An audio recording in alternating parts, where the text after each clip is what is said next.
क्या दोस्तों आपको पता है हिंगलाज देवी शक्तिपीठ किस देश में स्थित है? विंटर एक्शन प्लान किसने जारी किया? डूरंड कप फुटबॉल टूर्नामेंट का फाइनल मुकाबला किसने जीता? ऐसे ही 13 बड़ी खबरों को कवर करते हुए हमने आज का बोले तो 6 अक्टूबर 2021 का करंट अफेयर का वीडियो तैयार किया है। क्वालिटी की दृष्टि से बेस्ट यह वीडियो, आप लास्ट तक देखें। लास्ट में मैं आपसे एक क्वेश्चन पूछूंगा जिसका आंसर आपको नीचे कमेंट बॉक्स में देना है। और अभी तक आपने हमारी GK 2020 चैनल को सब्सक्राइब नहीं किया है तो सब्सक्राइब कीजिए, पास में जो बेल आइकन है उसे भी प्रेस कर दीजिए, क्योंकि आने वाले हर एक वीडियो की अपडेट आपको सबसे पहले मिले। और आज के वीडियो के क्वेश्चन की PDF फाइल आप पढ़ना चाहते हैं तो नीचे डिस्क्रिप्शन में लिंक रख दी है, वहां पर क्लिक करके डाउनलोड कर सकते हैं, पढ़ सकते हैं। चलिए बिना वक्त गवाए स्टार्ट करते हैं पहले क्वेश्चन से। पहला क्वेश्चन, हिंगलाज देवी शक्तिपीठ निम्न में से किस देश में स्थित है? हिंगलाज देवी शक्तिपीठ पाकिस्तान देश में स्थित है, यानी कि इस क्वेश्चन का सही आंसर है पाकिस्तान। लेकिन यह शक्तिपीठ हिंगलाज देवी शक्तिपीठ करंट अफेयर में क्यों आई? तो देखो, नवरात्र के पावन पर्व पर माता शेरावाली के मंदिरों में लंबी लंबी कतारें लगती है, और अगर माता की वह मंदिर शक्तिपीठ है तो इसका महत्व और अधिक बढ़ जाता है। और हिंगलाज देवी शक्तिपीठ तक पहुंचने के लिए पाकिस्तान सरकार से इजाजत लेनी पड़ेगी। क्या? हिंगलाज देवी शक्तिपीठ तक पहुंचने के लिए भारतवासियों को पाकिस्तान सरकार से इजाजत लेनी पड़ेगी।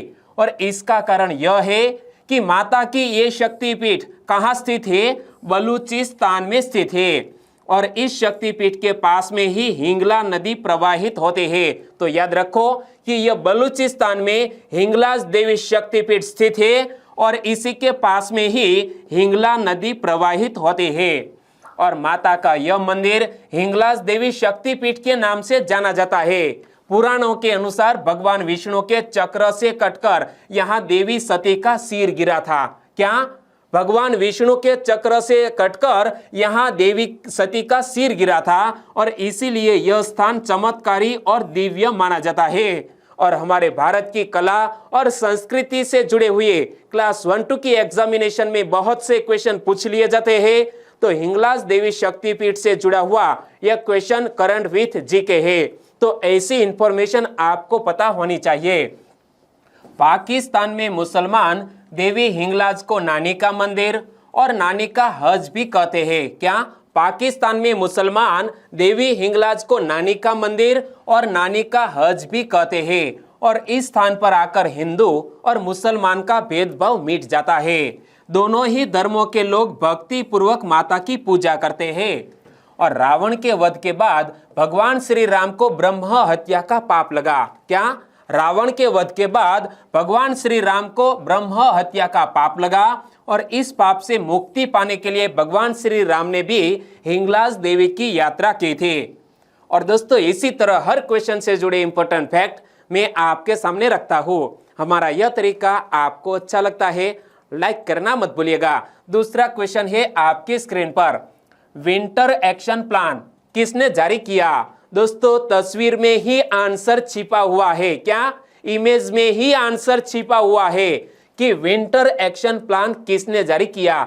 यह प्लान जारी किया है दिल्ली के मुख्यमंत्री अरविंद केजरीवाल ने, और आपने जो अंदाजा लगाया वो बिल्कुल सही था। Very nice. अरविंद केजरीवाल ने यह विंटर एक्शन प्लान जारी किया है। यहाँ पर पढ़ो, दिल्ली में विंटर एक्शन प्लान बनकर तैयार हो चुका है, जिसको जारी किया है अरविंद केजरीवाल ने। और देश की राजधानी में सर्दियां शुरू होते ही प्रदूषण का स्तर भयावह हो जाता है। क्या? दिल्ली में, हमारे देश की कैपिटल में, यह सर्दियों का मौसम शुरू होते ही प्रदूषण का स्तर भयावह हो जाता है। और दिल्ली के मुख्यमंत्री अरविंद केजरीवाल ने वायु प्रदूषण को रोकने के लिए विंटर एक्शन प्लान जारी किया है। यहां से एक और क्वेश्चन बन सकता है कि अरविंद केजरीवाल ने किस उद्देश्य से विंटर एक्शन प्लान जारी किया है? वायु प्रदूषण को रोकने के लिए। और एक्शन प्लान के कुछ महत्वपूर्ण खास बिंदु की बात करें तो पूसा इंस्टीट्यूट की मदद से घोल बनाया ताकि पराली नहीं जलानी पड़े। कहीं भी डस्ट पाई जाती है तो पेनाल्टी लगाएंगे। कई टीम पेट्रोलिंग भी करेगी। कहीं भी कूड़ा जलता पाया जाएगा उसे रोकेंगे और पटाखे खरीदने और बेचने पर रोक लगा दी जाएगी। और भी दोस्तों महत्वपूर्ण कदम यह विंटर एक्शन प्लान के तहत लगाए जाएंगे। ग्रीन वॉर रूम को काफी मजबूत कर रहे हैं। 50 नए पर्यावरण इंजीनियर की भर्ती की गई है और ग्रीन दिल्ली ऐप की मदद ले रहे हैं। कहीं प्रदूषण है तो बताइए, हमारी टीम काम करेगी। अरविंद केजरीवाल बोल रहे हैं यह एक्शन प्लान में कि दिल्ली में 20 एकड़ में ई वेस्ट पार्क बन रहा है। और दोस्तों आगे बात करते हैं तीसरे क्वेश्चन के। डेविड जूलियस और आर्डेम पेटापुटियन को किस क्षेत्र में नोबेल पुरस्कार दिया गया है? दोस्तों मोस्ट इंपोर्टेंट क्वेश्चन है। हाल ही में दो वैज्ञानिक एवं डॉक्टर डेविड जूलियस और आर्डेम पेटापुटियन को चिकित्सा क्षेत्र का नोबेल पुरस्कार दिया गया है। यानी कि इस क्वेश्चन का सही आंसर है मेडिसिन क्षेत्र में 2021 का यह नोबेल पुरस्कार मिला है डेविड जूलियस और आर्डेम पेटापुटियन को। मेडिसिन के लिए संयुक्त रूप से नोबेल पुरस्कार अमेरिका के वैज्ञानिक डेविड जूलियस और आर्डेम पेटापुटियन को तापमान और स्पर्श रिसेप्टर्स की खोज के लिए दिया जाएगा। तो यह हमें याद रख लेना है कि कौन सी खोज के लिए दोनों को यह मेडिसिन क्षेत्र का नोबेल पुरस्कार प्राप्त हुआ है। तापमान और स्पर्श रिसेप्टर्स की खोज के लिए दिया जाएगा।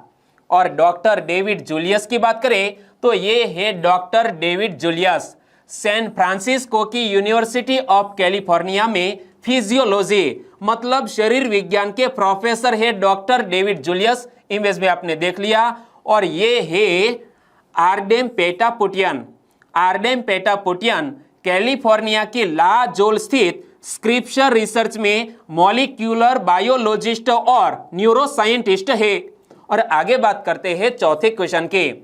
प्रधानमंत्री श्री नरेंद्र मोदी जी ने new urban India transforming urban landscape नामक अर्बन कॉन्क्लेव का उद्घाटन कहाँ किया है? हमारे देश के प्रधानमंत्री श्री नरेंद्र मोदी जी ने यह new urban India transforming urban landscape नामक अर्बन कॉन्क्लेव का उद्घाटन किया है उत्तर प्रदेश की कैपिटल लखनऊ में। यानी कि इस क्वेश्चन का सही आंसर है लखनऊ। प्रधानमंत्री श्री नरेंद्र मोदी जी ने लखनऊ में new urban India transforming urban landscape नामक यह 3 दिन के अर्बन कॉन्क्लेव का उद्घाटन किया। और आजादी का अमृत महोत्सव समारोह के अंतर्गत लखनऊ के इंदिरा गांधी प्रतिष्ठान में कॉन्क्लेव के अलावा इस विषय पर एक सम्मेलन और प्रदर्शनी भी आयोजित की गई है। और इस अवसर पर 75 बेहतरीन भवन निर्माण की तकनीक प्रदर्शित की गई है। क्या इस अवसर पर 75 बेहतरीन भवन निर्माण की तकनीक प्रदर्शित की गई है? और हमारे प्रधानमंत्री श्री नरेंद्र मोदी जी ने इस मौके पर 75 इलेक्ट्रिक बसों को हरी झंडी दिखाकर रवाना भी किया, जो उत्तर प्रदेश के विभिन्न स्मार्ट शहरों में चलेंगी। क्या यह जो 75 इलेक्ट्रिक बस है वो उत्तर प्रदेश के विभिन्न स्मार्ट शहरों में चलेगी और 10 स्मार्ट शहरों की 75 सफलता की कहानियों को प्रस्तुत करती कॉफी टेबल बुक का भी हमारे प्रधानमंत्री श्री ने उद्घाटन किया है, अनावरण किया है। इमेज में आप देख सकते हैं। 5वां क्वेश्चन, हाल ही में डूरन कप फुटबॉल टूर्नामेंट का खिताब किसने जीत लिया है? दोस्तों हाल ही में डूरन कप फुटबॉल टूर्नामेंट का फाइनल मुकाबला जीत लिया है पहली बार गोवा फुटबॉल क्लब ने। यानी कि इस क्वेश्चन का सही आंसर है गोवा फुटबॉल क्लब। और दोस्तों एक सिंपल सा क्वेश्चन कई बार एग्जामिनेशन में पूछा गया है कि डूरन कप का संबंध किस खेल से है?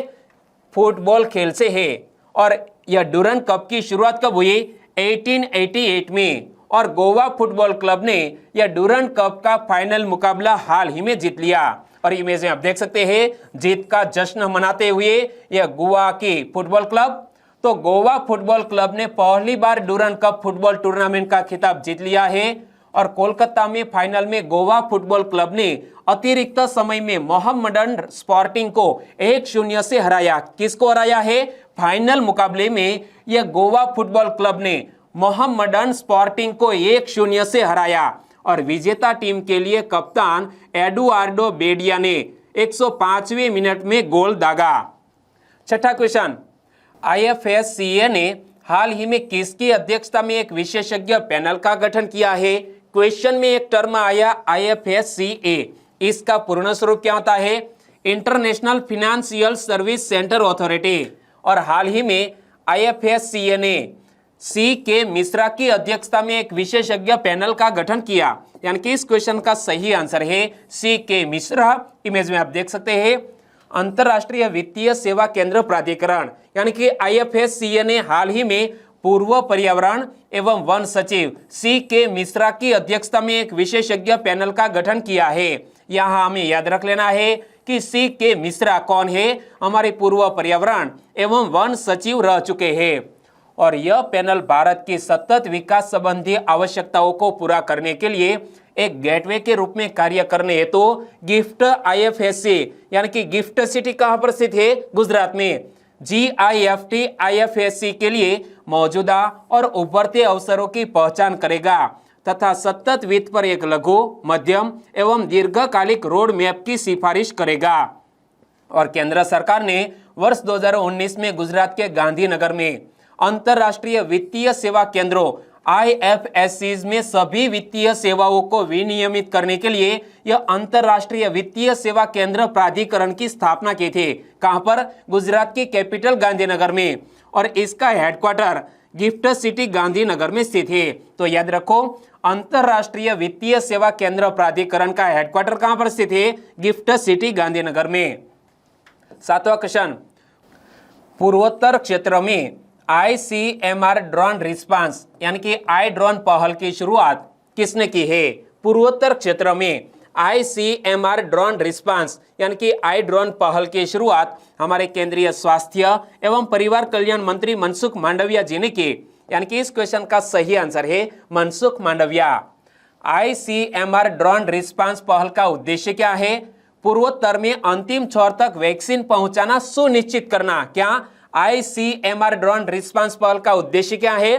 पूर्वोत्तर में अंतिम छोर तक वैक्सीन पहुंचाना सुनिश्चित करना। और यह आवश्यक दवाओं और वैक्सीन पहुंचाने का एक मॉडल है जिससे प्रत्येक व्यक्ति को जीवन रक्षक वैक्सीन पहुंचाना सुनिश्चित किया जा सकेगा। और ड्रोन से मणिपुर में बिष्णुपुर जिला अस्पताल से लोककटक लेक और करांग द्वीप में प्राथमिक स्वास्थ्य केंद्रों में वैक्सीन लगाने के लिए 12 से 15 मिनट में 15 किलोमीटर की दूरी तय की जा सकेगी। क्या? यह ड्रोन के जरिए 15 किलोमीटर की दूरी तय की जाएगी। और ड्रोन से यह मणिपुर में बिष्णुपुर जिला अस्पताल से लोककटक लेक और करांग द्वीप में भी यह कोविड-19 के टीके पहुंचाए जा सकेंगे। 8वां क्वेश्चन, कुमार स्वामी कामराज निम्न में से किस राज्य के मुख्यमंत्री थे? इमेज में आप देख सकते हैं भारत रत्न जिसे मिल चुका है ऐसे कुमार स्वामी कामराज किस राज्य के मुख्यमंत्री थे? तमिलनाडु के मुख्यमंत्री थे, यानी कि इस क्वेश्चन का सही आंसर है तमिलनाडु। और के कामराज को हमने याद क्यों किया? क्योंकि 2 अक्टूबर कुमार स्वामी कामराज की पुण्य तिथि मनाई गई। और कुमार स्वामी कामराज का जन्म 15 जुलाई 1903 को तमिलनाडु राज्य में हुआ। जब वह 18 वर्ष के थे तब गांधी जी के आह्वान पर अंग्रेजों के खिलाफ असहयोग के लिए वे स्वतंत्रता संग्राम में शामिल हो गए। और वर्ष 1954 में वह मद्रास के मुख्यमंत्री बने। क्या? मद्रास के मुख्यमंत्री बने के कामराज। और 9 अक्टूबर 1963 को कामराज को भारतीय राष्ट्रीय कांग्रेस का अध्यक्ष चुना गया। और 2 अक्टूबर 1975 को के कामराज की मृत्यु हो गई। और वर्ष 1976 में उन्हें मरणोपरांत भारत रत्न से सम्मानित किया गया, यानी कि पुण्यतिथि के अवसर पर हमने के कामराज को याद किया। 9वां question, Lokpriya Gopinath Bordoloi award for national integration and contribution किसने प्रदान किया? सबसे पहले तो अवार्ड का नाम बहुत लंबा है, ध्यान से पढ़ते हैं। Lokpriya Gopinath Bordoloi award for national integration and contribution, यह अवार्ड प्रदान किया है हमारे देश के उपराष्ट्रपति एम वेंकैया नायडू जी ने, यानी कि इस क्वेश्चन का सही आंसर है M Venkaiah Naidu. Lokpriya Gopinath Bordoloi award for national integration and contribution पुरस्कार प्राप्तकर्ताओं में प्रख्यात लेखक और विद्वान निरोध कुमार बरुआ, कस्तूरबा गांधी राष्ट्रीय स्मारक ट्रस्ट और शिलांग गायक मंडली के सदस्य शामिल थे। तो यहां से एक और क्वेश्चन पूछ लिया जा सकता है कि Lokpriya Gopinath Bordoloi award for national integration and contribution पुरस्कार किसको मिला है? 3 व्यक्तियों को मिला है, एक व्यक्ति है, 2 संस्थान है। तो नीरद कुमार बरुआ एक व्यक्ति और साथ साथ कस्तूरबा गांधी राष्ट्रीय स्मारक ट्रस्ट और शिलांग गायक मंडली को यह अवार्ड दिया गया है। और गोपीनाथ बोरदोले कौन थे वो भी तो एक क्वेश्चन पूछ लिया जा सकता है। गोपीनाथ बोरदोले स्वतंत्रता सेनानी और असम के पहले मुख्यमंत्री थे। क्या? असम राज्य के पहले मुख्यमंत्री थे गोपीनाथ बोरदोले। और गोपीनाथ बोरदोले का जन्म 6 जून 1890 को असम के राहा कस्बे में हुआ था। और भारत सरकार के पोस्टल डिपार्टमेंट ने 1991 में 1 रुपये के मूल्य वाला एक डाक टिकट भी जारी किया था। और स्वतंत्रता के बाद वे असम के पहले मुख्यमंत्री बने तथा उन्होंने प्रगतिशील औद्योगिक एवं शैक्षिक नीतियों को लागू किया और साथ ही गुवाहाटी विश्वविद्यालय सहित कई विश्वविद्यालयों की स्थापना भी इस महानुभाव ने की थी। 10वां क्वेश्चन, भारत का पहला हरा भरा एरियल सीडिंग अभियान कहां शुरू किया गया है? क्या हमारे भारत देश का पहला हरा भरा एरियल सीडिंग अभियान कहां शुरू किया गया है? मेरे प्यारे दोस्तों, तेलंगाना में शुरू किया गया है। यानी कि इस क्वेश्चन का सही आंसर है तेलंगाना। और यह हरा भरा एरियल सीडिंग अभियान है क्या, वो भी तो एक क्वेश्चन पूछ लिया जा सकता है। इमेज में आप देख सकते हैं, यह है ड्रोन और ड्रोन में से ये छोड़े गए हैं सीडिंग बॉल। सीडिंग बॉल जहां भी गिरेगा वहां दोस्तों पौधा उगकर निकलेगा और यहां एक वृक्ष बनेगा। तो हाल ही में सीड कॉप्टर ड्रोन का उपयोग करते हुए तेलंगाना में भारत का पहला हरा भरा एरियल सीडिंग अभियान, इंग्लिश में बोले तो हरा भरा एरियल सीडिंग कैंपेन शुरू किया गया था। किस राज्य में? तेलंगाना राज्य में। बहुत ही दोस्तों अच्छी पहल शुरू की गई है यह तेलंगाना राज्य में। और इससे पहले अगस्त 2015 में आंध्र प्रदेश सरकार ने भी भारतीय नौसेना के हेलीकॉप्टरों का उपयोग करके एरियल सीडिंग कार्यक्रम शुरू किया था। और एरियल सीडिंग कार्यक्रम की बात करो तो दोस्तों मिट्टी में लपेटे हुए कुछ बीजों को यहाँ इस तरह की गेंद बनाई जाती है और बाद में ड्रोन के द्वारा इसे ऐसे दुर्गम इलाकों में पहुंचाई जाती है। वहां बारिश होते ही दोस्तों एक पौधा जमीन में से बाहर निकलेगा। क्या बात है। हरा भरा एरियल सीडिंग अभियान की बात करें तो इस अभियान का उद्देश्य क्या है? देश में वर्ष 2030 तक ड्रोन का उपयोग करके 1 अरब पेड़ लगाकर वनीकरण के मिशन में तेजी लाना है। दोस्तों बहुत बड़ा उद्देश्य है कि देश में वर्ष 2030 तक ड्रोन का उपयोग करके 1 अरब पेड़ लगाकर वनीकरण के मिशन में तेजी लाना है। इस परियोजना में क्षेत्र को हरा भरा बनाने के लिए संकीर्ण, बंजर और खाली वन भूमि पर ड्रोन का उपयोग करके सीड बॉल्स का छिड़काव किया जाता है। और इस विधि के माध्यम से ऐसे दुर्गम क्षेत्र जहां खड़ी ढलान या कोई वन मार्ग न होने के कारण पहुंचना बहुत कठिन है, उन्हें आसानी से लक्षित किया जा सकता है। 11वां क्वेश्चन, राजनीतिक दलों को मान्यता देने और चुनाव चिन्ह आवंटित करने का अधिकार किसके पास है? यूं तो कॉन्स्टिट्यूशन का क्वेश्चन है कि राजनीतिक दलों को मान्यता देने और चुनाव चिन्ह आवंटित करने का अधिकार किसके पास है? निर्वाचन आयोग के पास। यानी कि इस क्वेश्चन का सही आंसर है इलेक्शन कमीशन ऑफ इंडिया। और कॉन्स्टिट्यूशन से जुड़ा हुआ यह क्वेश्चन करंट अफेयर में क्यों आया? तो देखो, हाल ही में भारत निर्वाचन आयोग यानी कि इलेक्शन कमीशन ऑफ इंडिया ने एक राजनीतिक दल के चुनाव चिन्ह को फ्रीज करने का फैसला लिया है। क्या? इलेक्शन कमीशन ऑफ इंडिया ने एक राजनीतिक दल के चुनाव चिन्ह को फ्रीज करने का फैसला लिया है। और चुनाव चिन्ह आरक्षण और आवंटन आदेश 1968 चुनाव आयोग को राजनीतिक दलों को मान्यता देने और चुनाव चिन्ह आवंटित करने का अधिकार देता है। और चुनाव चिन्ह किसी राजनीतिक दल को आवंटित एक मानकीकृत प्रतीक है। उनका उपयोग पार्टियों द्वारा अपने प्रचार अभियान के दौरान किया जाता है। इलेक्ट्रॉनिक वोटिंग मशीन यानी कि ईवीएम पर दर्शाया जाता है यह निशान, जिससे मतदाता संबंधित पार्टियों के लिए चिन्ह का चुनाव कर मतदान कर सकते हैं। और खास तौर पर निरक्षर लोगों के लिए यह निशान प्रोवाइड किया जाता है।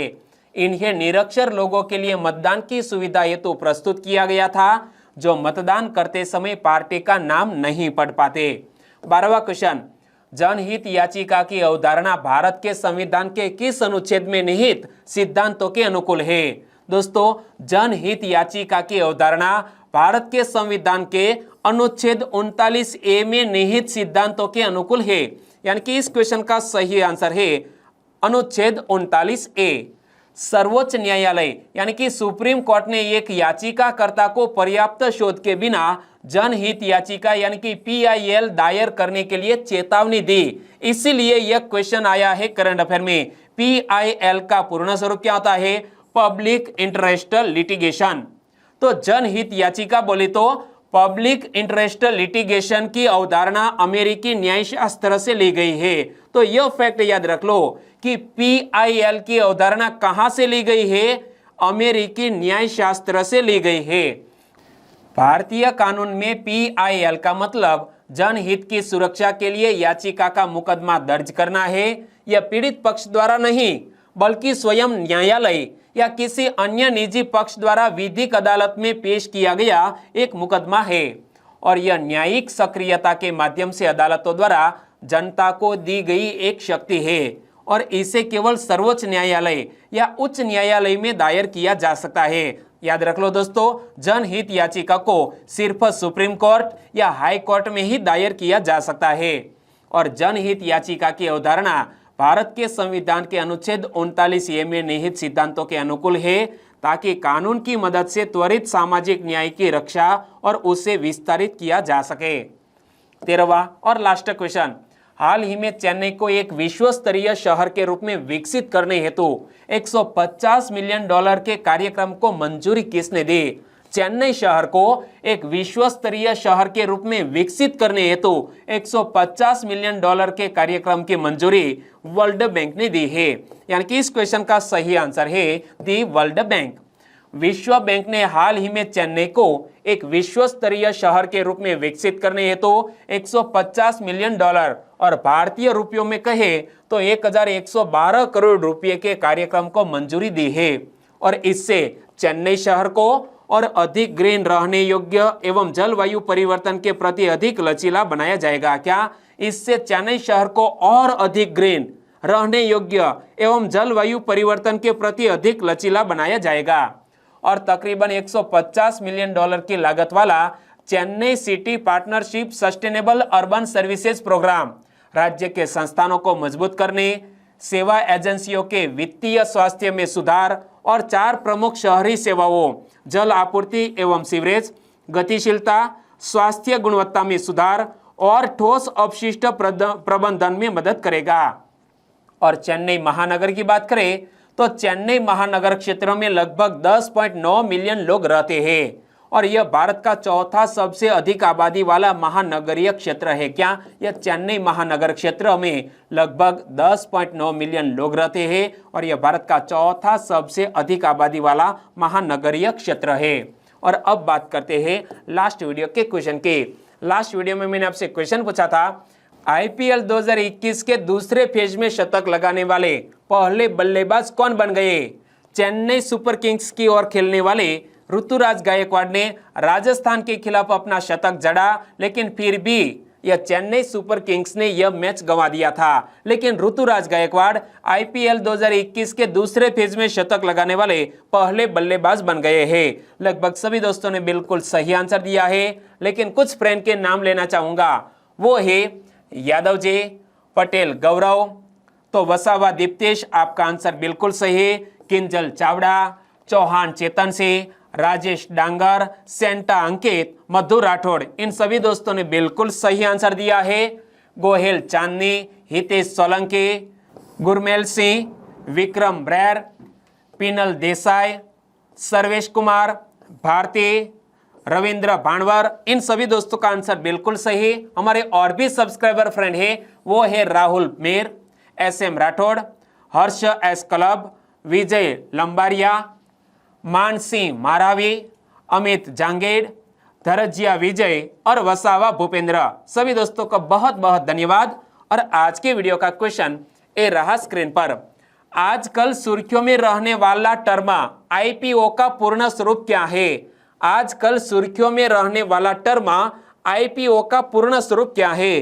सही ऑप्शन चुनिए और आंसर दीजिए नीचे कमेंट बॉक्स में। और वीडियो वाकई में आपको अच्छा लगा है, हेल्पफुल लगा है, तो आपके दोस्तों को फेसबुक, व्हाट्सएप या टेलीग्राम के जरिए इस वीडियो की लिंक शेयर करना मत भूलिएगा। बस छोटी सी उम्मीद के साथ वीडियो खत्म करते हैं, फिर मिलेंगे नए करंट अफेयर वीडियो के साथ। तब तक के लिए टेक केयर एंड जय हिंद।